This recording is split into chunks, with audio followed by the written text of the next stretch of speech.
J'ai une question qui revient souvent chez mes patients, dans le public, quand je donne des conférences ou dans les entreprises auxquelles je m'adresse, c'est est-ce que je suis hypnotisable ou est-ce que tout le monde est réceptif à l'hypnose?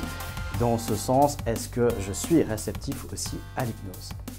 Bonjour, je suis Gilbert Dagon, maître hypnopraticien, master coach et cofondateur du centre Aurora. Je vous accompagne dans le bien-être, le développement personnel et la santé avec les outils de l'hypnose et tous ses dérivés et que j'ai nommé aussi avec un sens plus large, neurocode communication, c'est-à-dire qu'on va travailler avec notre cerveau pour notre plus grand bénéfice de santé et de bien-être. Alors, est-ce que tout le monde est hypnotisable et réceptif à l'hypnose? Prenons un exemple. Si je vous demande là maintenant de ne pas penser à un éléphant rose, que se passe-t-il? Est-ce que vous pensiez avant que je vous le dise à un éléphant rose? Certainement pas, mais maintenant il est là, forcément. Même si vous essayez par une manière ou une autre de vous en débarrasser, plus je vais mentionner un éléphant rose, plus il sera à votre esprit. Qu'est-ce qui se passe? Eh bien, j'ai utilisé plutôt un principe universel de fonctionnement de votre cerveau. Et j'ai activé ça, ce qui fait que votre cerveau l'a produit. Et il n'y a aucun moyen de s'en défendre. Eh bien, l'hypnose, c'est un petit peu pareil.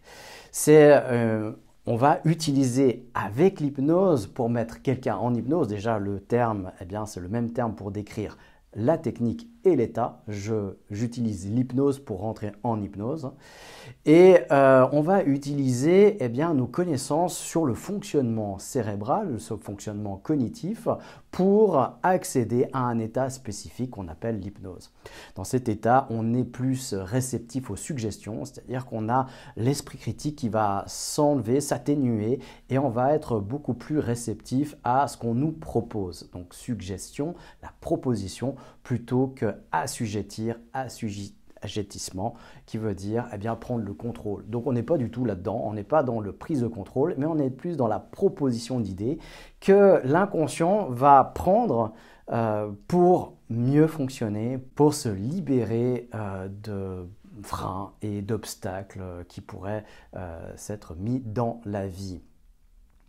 Alors, il y a plusieurs manières d'hypnotiser. On voit des fois à la télé des hypnotiseurs qui vont très vite, qui vont même brusquer les personnes. Et puis des hypnoses qui se créent de cette manière-là, assez rapide, voire instantanément.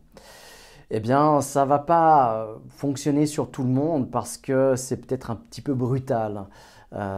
Et c'est donc, des fois, il y a un peu de résistance, de réticence aussi à vouloir se faire hypnotiser de cette manière parce qu'on n'a pas envie de se faire brutaliser la plupart du temps ou la plupart des gens. Certains vont être peut-être impressionnés et donc accéder à cet état d'hypnose grâce à l'impression ou d'être impressionné. Et donc, du coup, ça va marcher sur certaines personnes, pas d'autres. Mais on n'a pas qu'une seule façon d'hypnotiser les gens, il y en a des milliers. On a aussi des formes d'hypnose qui vont être très différentes. On a l'hypnose classique, qui a deux classiques parce que c'est la plus ancienne. C'est sur celle-là que toutes les autres formes d'hypnose sont souchées. Donc on a un petit peu d'hypnose classique dans toutes les autres formes d'hypnose.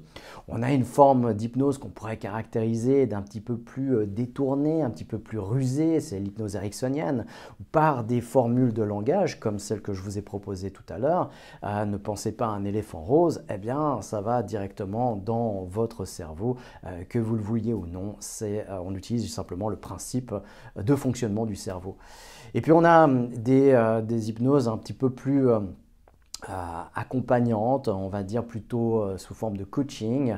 On a là-dedans donc la nouvelle hypnose, une hypnose qui est beaucoup plus participative pour le patient. C'est aussi une hypnose intégrative. On a donc la PNL qui s'insère complètement là-dedans. Là aussi, beaucoup d'idées reçues sur la PNL, la programmation neuro-linguistique, ne fonctionne pas s'il n'y a pas d'hypnose.